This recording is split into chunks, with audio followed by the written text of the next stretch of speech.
PSC part third के छात्रों के लिए कॉम्पटन प्रभाव के नोट्स मैंने डाले थे कल, आप लोगों ने पढ़ लिए होंगे। आज इस कॉम्पटन प्रभाव को मैं आपको समझाने का यहाँ पे प्रयास करूँगा। कॉम्पटन प्रभाव क्या कहता है कि जब एक्स किरणें किसी लक्ष्य से प्रकीर्णित होती है तो आपतित किरणों की तरंगदैर्ध्य में आपतित किरणें की तरंगदैर्ध्य से अधिक पाई जाती है। यानी उनकी तरंगदैर्ध्य जो है टकराकर बाद में जब वो लौटते हैं या प्रकीर्णित होते हैं तो परिवर्तित हो जाती है, और ज़्यादातर क्या होता है, उनका जो परिवर्तन है वो बताता है कि तरंगदैर्ध्य बढ़ जाती है, यानी अधिक हो जाती है। इस घटना को हम क्या कहते हैं, कॉम्पटन प्रभाव कहते हैं। तो यहाँ हम इसको इस ग्राफ के द्वारा समझने का प्रयास करेंगे कि आप देख रहे हैं इस चित्र के अंदर लेफ्ट हैंड साइड से एक फोटोन आ रहा है, प्रकाश आ रहा है जिसकी आवृत्ति है न्यू, उसकी ऊर्जा E1 बता रखी है चित्र के अंदर, एच न्यू उसकी ऊर्जा हो गई, एच यहाँ प्लांक नियतांक होगा, और उसका जो संवेग है P1 वो एच न्यू बाई सी होगा, जहाँ सी प्रकाश का वेग है। और ये आपतित फोटोन एक लक्ष्य है हमारे पास जो स्थिर है, उसका द्रव्यमान m है कण का, उससे टकराता है, चित्र में बता रखा है। उसका संवेग p 0 होगा अगर वो स्थिर है तो, और उसकी ऊर्जा जो है, अगर उसका विराम द्रव्यमान m 0 है तो उसकी ऊर्जा E=m0c² होगी।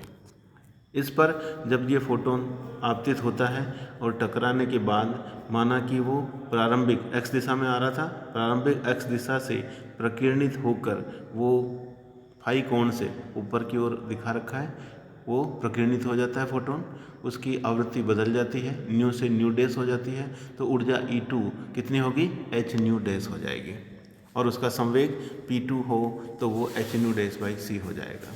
तरंगदैर्ध्य परिवर्तित हो जाती है, पहले लैम्डा थी बाद में लैम्डा डैश हो जाती है, ये मान के चल रहे हैं अपन। और जो लक्ष्य है जो कि स्थिर था, टकराने के बाद माना कि वो प्रारंभिक दिशा से उससे ऊर्जा, फोटोन से ऊर्जा प्राप्त करके वो किधर चला जाता है, प्रतिक्षिप्त इलेक्ट्रॉन, रेकुलर इलेक्ट्रॉन जिसको हम बोलते हैं, वो फोटोन के टकराने से वो v वेग उसका प्राप्त हो जाता है उसको, और वो प्रारंभिक x दिशा से थीटा कोण नीचे की तरफ यानी v वेग से गतिशील हो जाता है, उसका संवेग इस डायरेक्शन में हो जाएगा P=mv।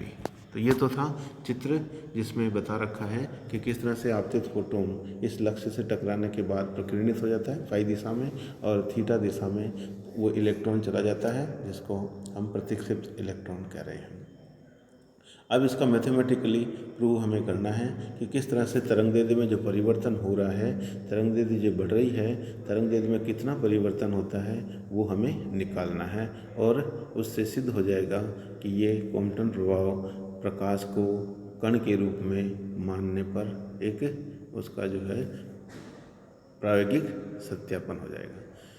देखिए क्या कह रहा है, माना कि एक फोटोन जिसकी ऊर्जा एच न्यू है तथा संवेग एच न्यू बाई सी है, चित्र में अपन ने लिखा था विराम द्रव्यमान m0 है, शिथिलबद्ध का मतलब वो रेस्ट कंडीशन में है, इलेक्ट्रॉन यानी बंधा हुआ है किसी धातु के अंदर, जिसका संवेग 0 है, ऊर्जा अगर चूँकि वेग स्थिर 0 है तो उसका संवेग भी 0 होगा, 0 होगा, और ऊर्जा m0c², m0 यहाँ पे विराम द्रव्यमान है, उससे वो टकराता है, और टक्कर चूँकि प्रत्यास्थ होती है तो वो जो प्रकीर्णित यानी ऊर्जा की कोई हानि नहीं होगी।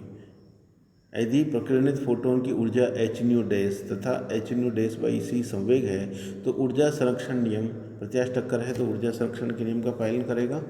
फोटोन की ऊर्जा है एच न्यू, और इलेक्ट्रॉन जो कि स्थिर है उसकी ऊर्जा है m0c², जो कण है उसकी विराम द्रव्यमान m0 है, तो कुल टक्कर से पूर्व ऊर्जा एच न्यू प्लस m0c² हो गई। टक्कर के बाद प्रकीर्णित फोटोन की ऊर्जा H new dash by H new dash होगी, और जो प्रतिक्षिप्त इलेक्ट्रॉन है उसकी ऊर्जा हो जाएगी mc²। यहाँ m वहाँ पे जो टक्कर के बाद जब इलेक्ट्रॉन गतिशील है उसका जो द्रव्यमान है वो m है। आप जानते हैं गति के कारण उसका द्रव्यमान बदल रहा है, आगे हम m और m0 में रिलेशन भी देंगे जो आइंस्टीन ने लिखा था, उसका उपयोग करेंगे। यहाँ पे E=mc², उसका ऊर्जा हो गया इलेक्ट्रॉन का, प्रतिक्षिप्त इलेक्ट्रॉन का, उसका संवेग mv है, और प्रकीर्णित फोटोन यहाँ की प्रारंभिक दिशा से वो थीटा कोण बनाते हुए वेग से प्रतिक्षिप्त हो जाता है।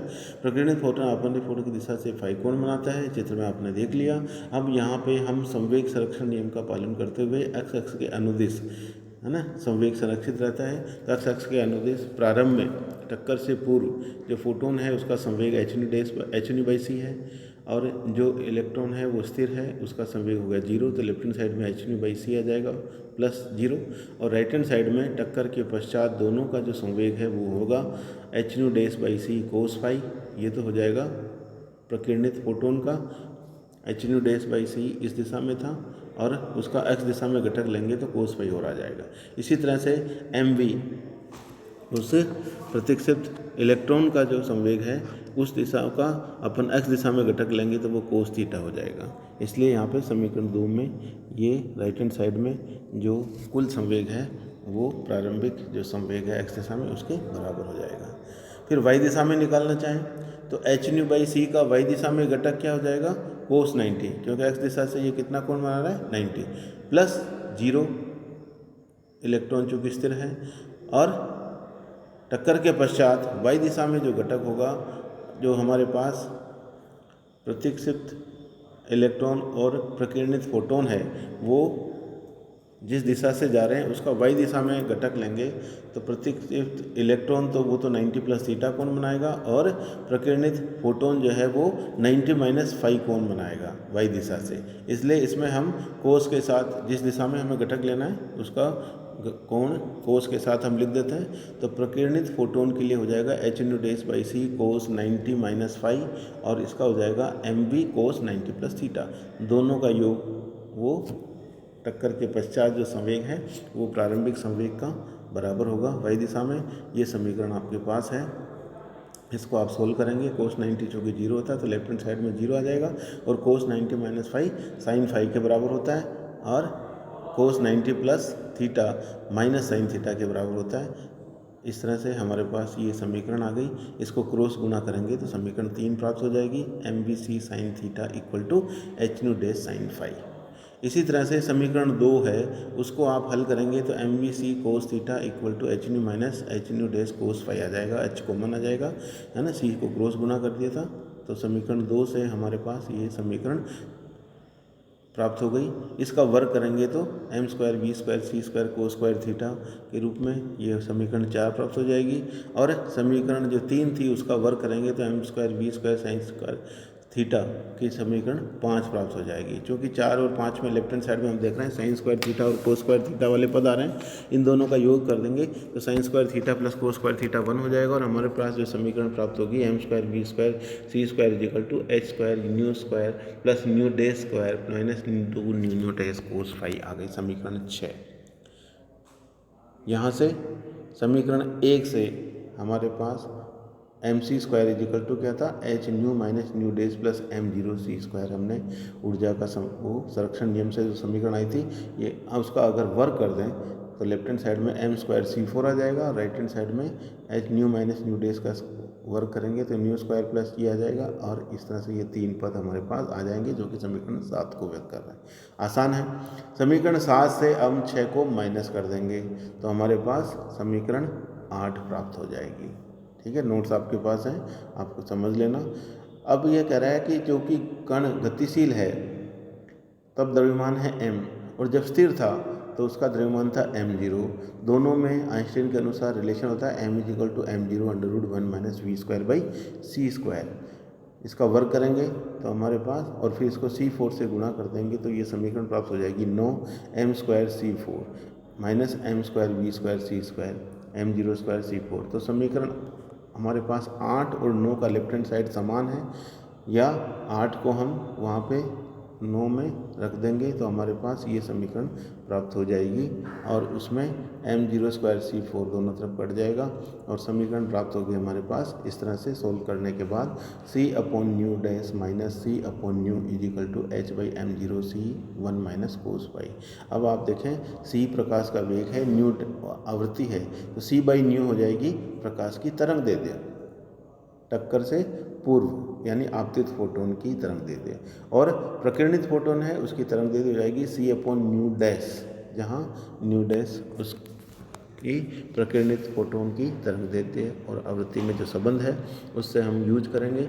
हमारे पास जो पीछे समीकरण था उसमें रखेंगे तो हमारे पास ये समीकरण प्राप्त हो जाएगी। 9 तरंग दैर्ध्य के रूप में आ जाएगी lambda dash minus lambda is equal to H upon m0 c 1 minus cos phi. अब समीकरण 9 में हम देखें तो h नियतांक है, प्लांक नियतांक, m0 इलेक्ट्रॉन का विराम द्रव्यमान है, वो भी कांस्टेंट है 9.1 इंटू 10 की घात माइनस 31 किलोग्राम, c प्रकाश का वेग है 3 इंटू 10 की घात 8 मीटर पर सेकंड, h प्लांक नियतांक है 6.6 इंटू 10 माइनस 34। इसका मान निकालें तो ये आता है 0.0242 एंगस्ट्रॉम। इसको हम लेमडा c कहेंगे क्योंकि इसकी इकाई तरंग दैर्ध्य की होगी और इसको कॉम्पटन तरंग दैर्ध्य के नाम से जाना जाता है। तो लेमडा डैश माइनस लेमडा हो जाएगा हमारे पास lambda c into 1 minus cos phi. और कोस फाई का अधिकतम मान क्या होता है? 1 होता है। अगर 1 कर जैसे जैसे इसका मान बढ़ेगा तो ये लेमडा डैश माइनस लेमडा घटेगा। कोस फाई का जो न्यूनतम मान होगा तब लेमडा डैश माइनस लेमडा अधिकतम होगा। तो हम तरंग दैर्ध्य में परिवर्तन अधिकतम कब होगा? जब कोस फाई में न्यूनतम हो, और न्यूनतम मान होता है -1। कोस फाई का -1 से 1 तक होगा। तो कोस फाई -1 कब होगा? जब फाई 180 डिग्री हो। ठीक है, तो 180 होते ये -1 हो जाएगा, तो 1 माइनस -1 ये 2 के बराबर हो जाएगा, और lambda dash minus lambda 2 lambda C के बराबर हो जाएगा, और लेमडा सी का मान था 0.0242। तो इस तरह से इसका मान आ रहा है। अगर हम देखें अधिकतम तरंग दैर्ध्य में परिवर्तन 0.0484 एंगस्ट्रॉम होता है। इस प्रकार फोटोन के कण के रूप में होने की ये पुष्टि करता है क्वांटम प्रभाव, जो कि विकिरण के क्वांटम सिद्धांत के समर्थन में एक सक्षम प्रमाण है। और चिरसम्मत यांत्रिकी में, जो कि केवल तरंग के रूप में मानता है प्रकाश को, हम यहाँ पे क्वांटम सिद्धांत के समर्थन में कॉम्पटन ने ये प्रयोग करके दर्शाया कि प्रकाश जो है वो कण के रूप में न मानकर उसको तरंग के रूप में न मानकर कण के रूप में माना जा सकता है, और ये उसकी प्रायोगिक पुष्टि थी। धन्यवाद।